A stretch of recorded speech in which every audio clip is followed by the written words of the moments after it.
Daily. Taste the Daily. சங்கை Padmanathan sir. அம்மா ஆவடி குமார் சாரும் மோகன் சாரும் நிறைய பேசியிருக்காங்க. கொஞ்சம் நேரம் கொடுங்க. அவர் சொல்லியிருக்காரு சிபி ராதாகிருஷ்ணன் அவர்களுக்கு துணை ஜனாதிபதி அவர்களுக்கு வாழ்த்து சொன்னார். அதே போல் எங்களுடைய இந்த அரங்கத்தில் என்னுடைய வாழ்த்துக்களையும் தெரிவிச்சுக்கிறேன். அவர் சொல்கிற வாழ்த்துக்கும் நான் சொல்கிற வாழ்த்துக்கும் மிகப்பெரிய அளவில் வித்தியாசம் இருக்குது. அவர் மேம்போக்காக சொல்கிறவர்.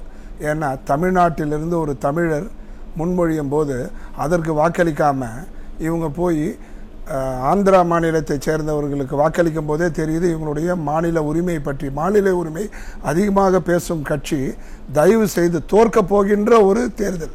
அவங்களுடைய வேட்பாளர் 300 ஓட்டே வாங்கலை. கட்சி அவங்களோட இந்திய கூட்டணி பிஜேபி கூட்டணி ஒரே நிமிஷம் பிஜேபி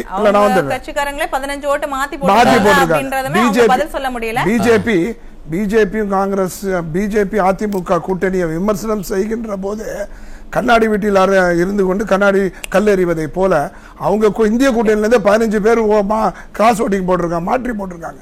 அந்த நிலைமையில இருக்கிறாங்க. நீங்க மாற்றி போட்டதை பத்தி 15 பேர் செல்லாத ஓட்டு போட்டிருக்காங்க. அதுல சொல்ல முடியாது.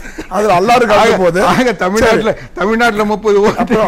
நீங்க வந்து வெள்ளரிக்கையை கேட்கறீங்க, வெள்ளரிக்கையை கேட்டிருக்கீங்க. வெள்ளரிக்கையை தந்தா அவங்களுடைய குட்டு வெளியில வந்துடும். அதனால பண்ண மாட்டாங்க.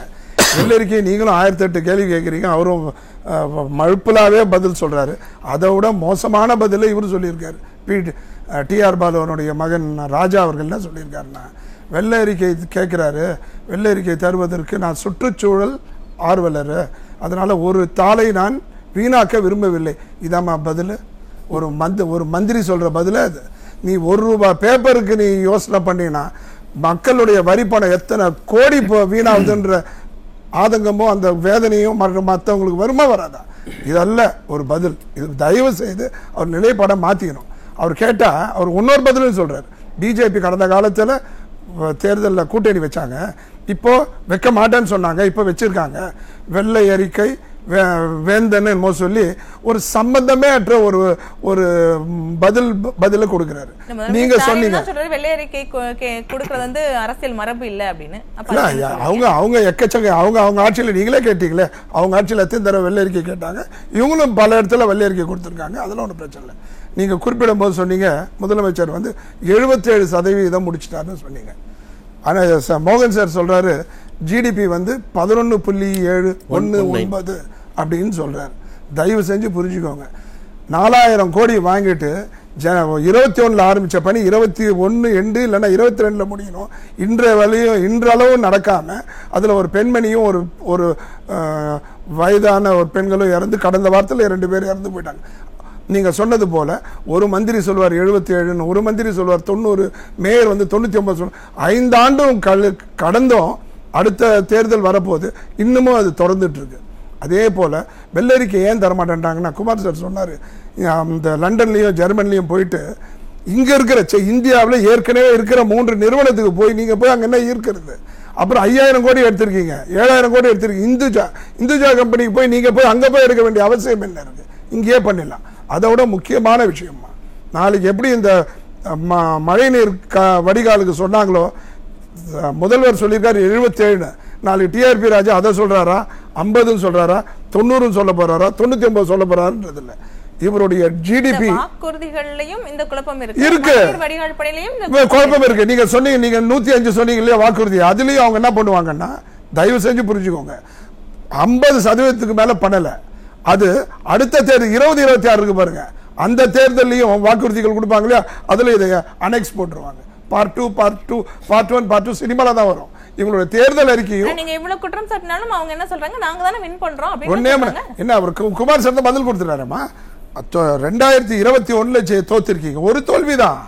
இந்த பாராளுமன்ற தேர்தல் வந்து மாநிலத்துக்கு இல்லை, அது பாராளுமன்ற தேர்தல். அங்க உங்க கட்சிக்கு பாராளுமன்றத்தில் பிரதமர் வேட்பாளர் இல்லை என்பது ஒரு பின்னடைவு. நீங்க உங்களுடைய உறுப்பினர்களே சில பேர் வந்து போடலன்றது எங்களுடைய கருத்து. அது இருக்கட்டும் ஒரு பக்கம். இப்ப வரப்போறது வந்து 2026. அவங்க தொடர் வெற்றி இது வரைக்கும் பெற்றதில்லை, இப்பயும் பெற போறதில்லை. அது மட்டும் இல்லாம 77% முடிச்சிருக்குன்னு சொல்றாரு இல்லையா, 77% அவர் முடித்திருந்தால், நல்லா உன்னிப்பா கவனிங்க, முடித்திருந்தால் ஜிடிபி வந்து 11.18 வந்திருக்காது, 30 தாண்டி இருக்கும். 1 கிலோ அரிசி மாவு வாங்கினா சமையல் பண்ணா ஒரு 20 இட்லி வந்ததுன்னு சொன்னா அது ஒரு இட்லி 1 கிலோ மாவு வாங்கிருக்கீங்கன்னு அர்த்தம்.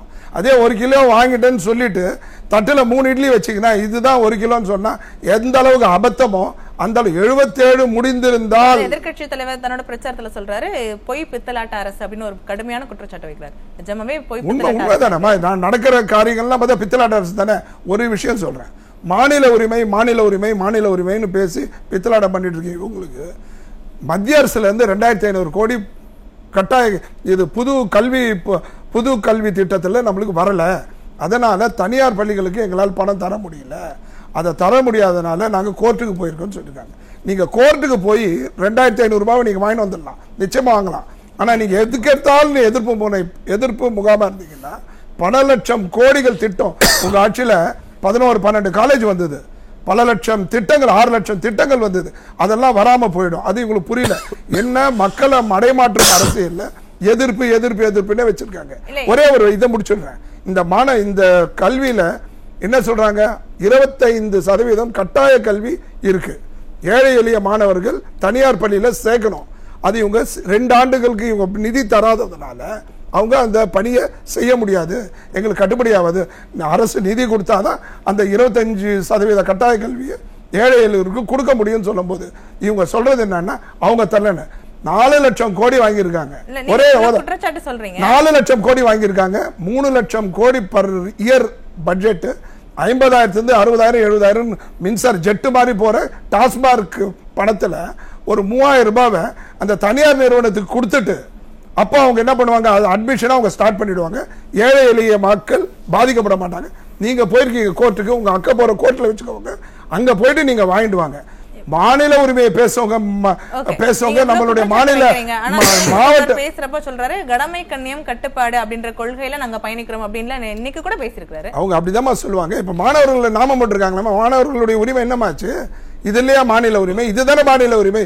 எதிர்கெடுத்தாலும் அதாவது வாக்களித்த மக்களுக்கு கொஞ்சமாவது விசுவாசமா இருக்க வேண்டாமா? தயவு செஞ்சு புரிஞ்சுக்கோங்க. எப்ப எதுக்கெடுத்தாலும் மடைமாற்றம் அரசியல் பண்ணீங்கன்னா எப்படி ஆகும்? 2500 ரூபாய் குவிண்டாலுக்கு அரிசிக்கு நெல்லுக்கு தரேன்னு சொன்னீங்க. எப்ப சொன்னீங்க? 20ஆவது வருஷத்துல சொல்லி 21 ஆட்சிக்கு வந்தீங்க. அவங்களுடைய சூழ்ச்சி பாருங்க.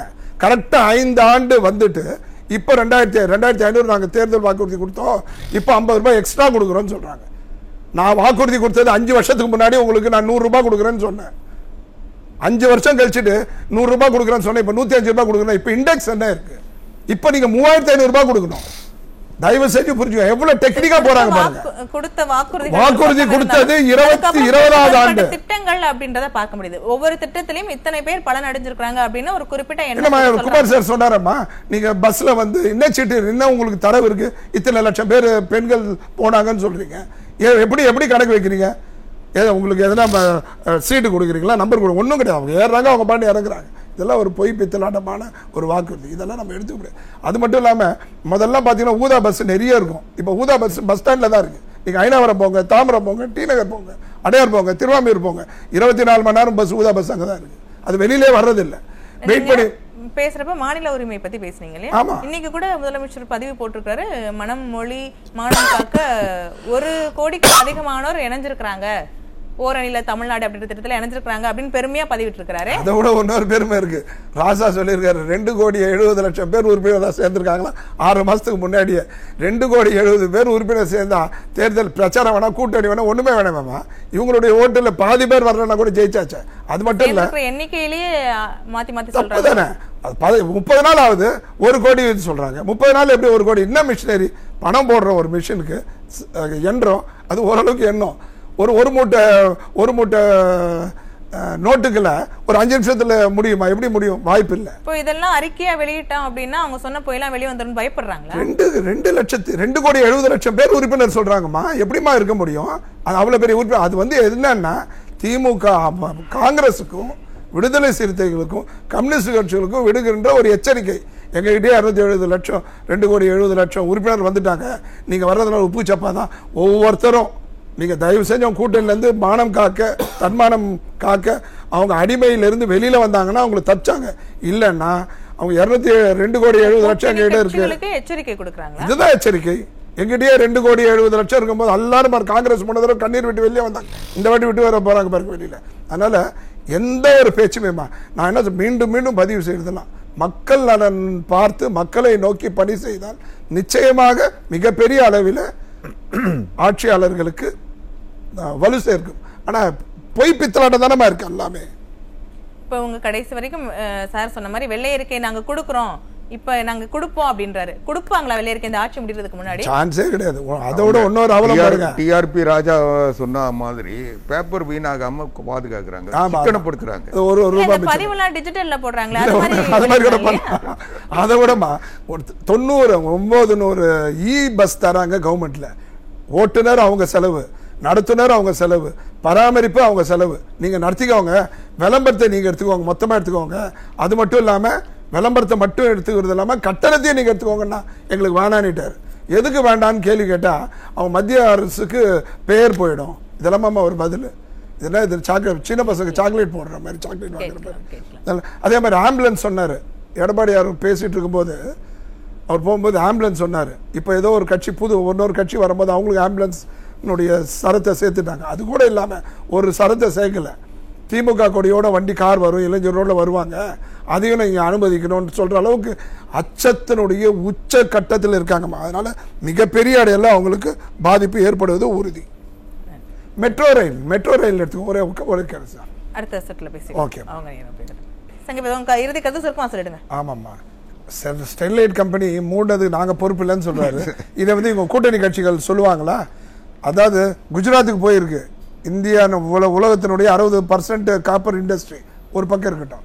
இவர் சொல்றாரு, இவருடைய கல்வி அமைச்சர் சொல்றாரு, 1.5 ஆண்டில் நாங்க வந்து காலியிடம் ஆசிரியர்களுடைய காலியிடத்தை நிரப்புவோம்னு சொல்றாரு. இருக்க போறது 3 மணி நேரம் தான், 3 மாசம் தான்.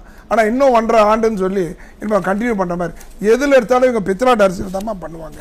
அது மட்டும் இல்லாம ஆசிரியர்களுக்கு இது தகுதி தேர்வு வைக்கணும்னு சொல்லியிருக்காங்க. அதுக்கு சீராய்வு மனு போட்டிருக்காங்க. போடக்கூடாது என்பது என்னுடைய வேண்டுகோள். ஏனென்று சொன்னால் மாணவர்களுக்கு நல்ல தரமான கல்வி வேணும்னா ஆசிரியர்கள் தரமாக இருக்கணும். அந்த தேர்தலில் அவர்கள் தோல்வி அடைந்தால் அவர்களுக்கு மாற்று பணி அரசு உத்தியோகத்திலே வேற டிபார்ட்மெண்ட்ல வேலை கொடுக்கலாம். ஆனால் கல்வின்றது ரொம்ப ரொம்ப மாணவர்களுக்கு முக்கியம். அதுக்கு அவங்க முக்கியத்துவம் தரணும். ஆன்மீகத்தை பற்றி பேசிட்டு இருந்தாங்க. நாங்கள் ஆன்மீக அரசுன்னு சொல்லி 4000 குடைமுழுக்கு பண்ணியிருக்கோன்னு சொன்னார். அதே வாய் தான் 35,000 ஒரு கால பூஜை நடத்த முடியலன்னு சொல்லி ஒரு அபத்தமான ஒரு மக்கள்கிட்ட நீங்கள் அதை கொடுக்காத. அவங்க திருப்பதியோட கலெக்ஷன் கொடுப்பாங்க.